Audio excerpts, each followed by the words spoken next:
Hello friends, welcome back to my channel.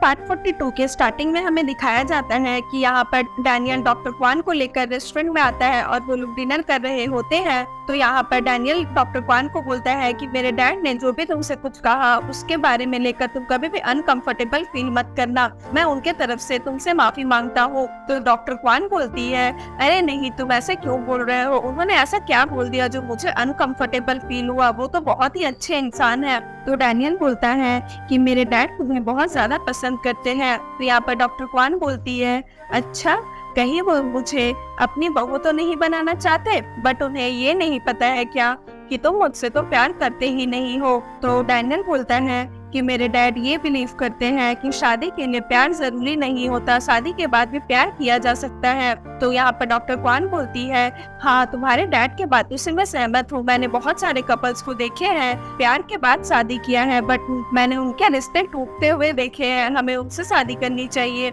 जो हमारे लिए सूटेबल हो, क्योंकि अगर हम उनसे शादी करते हैं जो हमारे लिए सूटेबल ना हो तो फिर आगे जाकर के हमें दिक्कत होती है और रिलेशनशिप टूटने के भी चांसेस होते हैं। इसलिए मुझे लगता है कि अगर हमें शादी करनी चाहिए तो हमें अपने सूटेबल इंसान से शादी करनी चाहिए, तभी जाकर के रिलेशनशिप आगे भी चलेगी। उसके बाद हमें सीन में दिखाया जाता है कि यहाँ पर डॉक्टर क्वान और डैनियल जा रहे होते हैं। तभी डैनियल डॉक्टर क्वान के कान में देख लेता है कि कोई गुंडा है जो उसे मारने आ रहा है। तो फिर डैनियल उस गुंडे से फाइट करने लगता है। उसके बाद हमें सीन में दिखाया जाता है कि यहाँ पर डैनियल डॉक्टर क्वान को लेकर उनके घर आ जाता है और डॉक्टर क्वान के पैर में चोट लग जाती है। तो डैनियल उसका पैर दबा रहा होता है। तभी डैनियल के डैड का फ्रेंड बोलता है कि ये तुम्हारी बेटी का नया बॉयफ्रेंड है क्या, बहुत ज्यादा हैंडसम है। तो डैनियल को देखकर डॉक्टर क्वान के डैड शॉक्ड हो जाते हैं कि वो यहाँ क्या कर रहे हैं। उसके बाद हमें सीन में दिखाया जाता है कि यहाँ पर चिन बायो बोलता है कि बॉस, मैंने रेस्टोरेंट का सारा कैमरा चेक कर लिया और जो कल्प्रिट है उसकी पिक्चर मैंने ले ली है, मैं अब थोड़ी देर में सेंड करता हूँ। तो डैनियल बोलता है कि रिपोर्टर कहीं ये बात फैलाएंगे तो नहीं ना, क्योंकि मैं नहीं चाहता कि अब कोई और नई मुसीबत आए। तो यहाँ पर चिन बायो बोलता है कि बॉस, मुझे लगता है कि जिस गुंडे को भेजा गया था वो टियान पोंग ने ही भेजा था। तो डैनियल बोलता है कि हाँ, मुझे भी ऐसा ही लगता है, मैं भी यही सोच रहा था, मुझे पता है कि वो मुझे धमकी देने की कोशिश कर रहा है।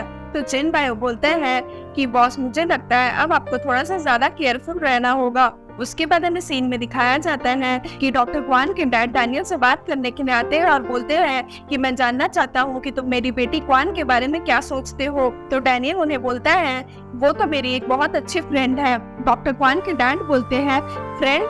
तुम उसे बस फ्रेंड मानते हो, फिर भी तुम उसे डिनर पर लेकर गए और तुम उसका इतना ख्याल भी रख रहे थे और तुम उसका इतना सपोर्ट भी कर रहे थे। कोई अगर देखेगा बाहर का आदमी तो क्या वो तुम लोग दोनों को फ्रेंड समझेगा? तो यहाँ पर डैनियल बोलता है, अगर मेरे वजह से डॉक्टर क्वान की इमेज बर्बाद हुई होगी तो मैं आपसे माफी मांगता हूँ। डॉक्टर क्वान के डैड बोलते हैं, तुम्हें क्या लगता है कि माफी मांगना काफी है? डॉक्टर क्वान की इमेज बाहर बहुत ज्यादा अच्छी है, ऐसे भी उसकी इमेज डॉक्टर ईट के एंगेजमेंट तोड़ने के बाद से आधा बर्बाद हो चुकी है। तो मैं नहीं चाहता कि मेरी बेटी के बारे में और भी कोई गलत न्यूज मीडिया में फैले। डैनियल बोलता है, ठीक है, आप मुझे बताइए आपकी बेटी का इमेज सही करने के लिए मुझे क्या करना होगा? अगर मैंने कुछ ऐसा किया है तो मुझे बताइए, मैं कुछ भी करने के लिए रेडी हूँ। तो डॉक्टर क्वान के डैड बोलते हैं कि मैं चाहता हूँ कि तुम मेरी बेटी से कांटेक्ट करना बंद कर दो। तभी यहाँ पर डैनियल के डैड आते हैं और बोलते हैं, डैनियल डॉक्टर क्वान से कांटेक्ट करना कभी भी बंद नहीं करेगा, वो आपकी बेटी की रिस्पॉन्सिबिलिटी लेगा उससे शादी करके। तो ये सुन के डैनियल शॉक्ड हो जाता है कि उसके डैड क्या बोल रहे हैं। तभी यहाँ पर डॉक्टर क्वान के डैड बोलते हैं, बट आपका बेटा तो मेरी बेटी से प्यार करता ही नहीं है। तो डैनियल के डैड बोलते हैं, बट डॉक्टर क्वान उसे बहुत अच्छे तरीके से जानती है और डॉक्टर क्वान जितनी समझदार है, मुझे नहीं लगता कि वो ऐसे ही किसी भी लड़के को प्यार करेगी। तभी यहाँ पर डॉक्टर क्वान के डैड उसे कॉल करके ये मैरिज वाली बात बता देते हैं। तो ये न्यूज सुनकर डॉक्टर क्वान बहुत ज्यादा खुश हो जाती है, क्योंकि आखिर वो चाहती ही यही थी। उसके बाद हमें सीन में दिखाया जाता है कि डॉक्टर क्वान फा के ऑफिस आती है तो फा के कलीग्स लोग उससे पूछती है कि आप यहाँ क्यों आई है, कुछ काम है क्या? डॉक्टर क्वान बोलती है मुझे तुम्हारे बॉस से कुछ इंपॉर्टेंट बातें डिस्कस करनी है। तो फा की कलीग्स लोग बोलती है कि बॉस अभी किसी कस्टमर के साथ बिजी है, अगर कुछ इंपॉर्टेंट है तो आप हमें बता दीजिए। तो यहाँ पर डॉक्टर क्वान बोलती है कि मैं अपना वेडिंग सेरेमनी डिस्कस करने के लिए आई हूँ, मैं चाहती हूँ वेडिंग सेरेमनी के जो इवेंट्स है वो तुम्हारी कंपनी डिसाइड करे। तो यहाँ पर फा की कलीग्स लोग शॉक्ड हो जाती है और बोलती है वेडिंग सेरेमनी, किसकी शादी होने वाली है? तभी डॉक्टर क्वान बोलती है कि मेरे और डैनियल की। ये सुन के फा और पी5 दोनों शॉक्ड हो जाती है। तभी फा की कलीग्स लोग जो उससे जलती है वो लोग खुश हो जाती है और बोलती है आप और डैनियल शादी करने वाले हैं। और फा ये न्यूज सुनकर रोने लगती है। उसके बाद डॉक्टर क्वान फा के बॉस से बात करने के लिए जाती है तो फा का बॉस मना कर देता और बोलता है कि हमारा कंपनी बस मैगजीन पब्लिश करता है, हम लोग कभी भी शादी का कोई भी इवेंट ऑर्गेनाइज नहीं किया, तो मुझे डाउट है कि हम लोग इसे अच्छे से कर पाएंगे या नहीं कर पाएंगे। तो डॉक्टर क्वान बोलती है कि मैंने मैगजीन इवेंट में देखा था आप लोगों की टीम को, आप लोगों का टीम बहुत अच्छा काम करती है, उन्होंने मैगजीन इवेंट भी कितने अच्छे से ऑर्गेनाइज किया था, इसलिए मैं चाहती हूँ मेरा वेडिंग इवेंट भी आप लोग ही ऑर्गेनाइज करें।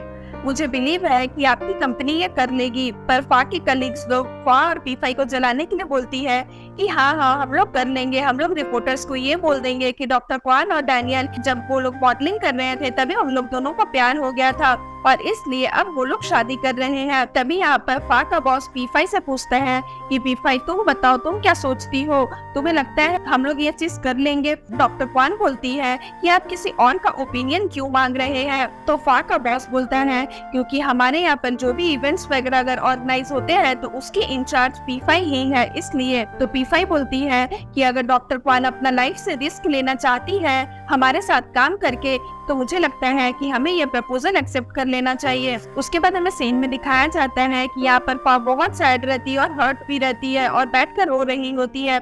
तभी डॉक्टर क्वान आती है और उसे हैंकी देती है और बोलती है कि लो अपने आंसू पोंछ लो। तो फा बोलती है मुझे इसकी कोई जरूरत नहीं है, अगर आपको कुछ काम है तो बोलिए वरना मैं चलती हूँ। तभी वो जाने लगती है तो डॉक्टर क्वान उसे बोलती है तुम्हें नहीं लगता है कि तुम्हें मुझे थैंक यू बोलना चाहिए? तो फा बोलती है थैंक यू बट क्यों? तो डॉक्टर क्वान बोलती है कि मैंने तुम्हें ये सिखाया है कि किसी को खोना क्या होता है ताकि नेक्स्ट टाइम तुम अपने से ज्यादा कॉम्पिटिटर वाले लोगों के साथ कम्पीट करने की क्षमता न रखो। तो यहाँ पर पीटर बोलती है कि आप डैनियल से शादी कर रहे हो क्योंकि आप मुझसे जीतना चाहते थे। तो यहाँ पर डॉक्टर क्वान बोलती है कि अपने आप को इतना इम्पोर्टेंट मत समझो, अगर डैनियल इतना अच्छा इंसान नहीं होता तो मैं कभी भी उससे शादी करती ही नहीं। फा बोलती है कि अगर आप डैनियल से प्यार नहीं करती हो तो आप उससे शादी क्यों कर रही हो, आपको उससे शादी नहीं करनी चाहिए।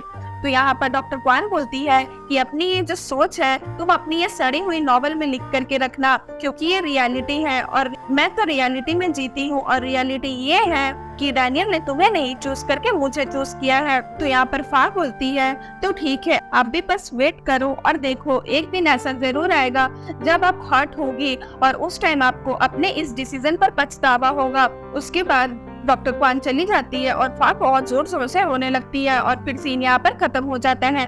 सो फ्रेंड्स अगर आपको मेरी ये वीडियो अच्छी लगी हो तो प्लीज मेरे वीडियो को लाइक करिएगा, मेरे चैनल को सब्सक्राइब करिएगा। मैं जल्दी इसका नेक्स्ट एपिसोड लेकर के आऊंगी तो उसके लिए वेट करिएगा। सो फ्रेंड्स आज के लिए बाय बाय, मिलते हैं फिर से एक न्यू वीडियो के साथ।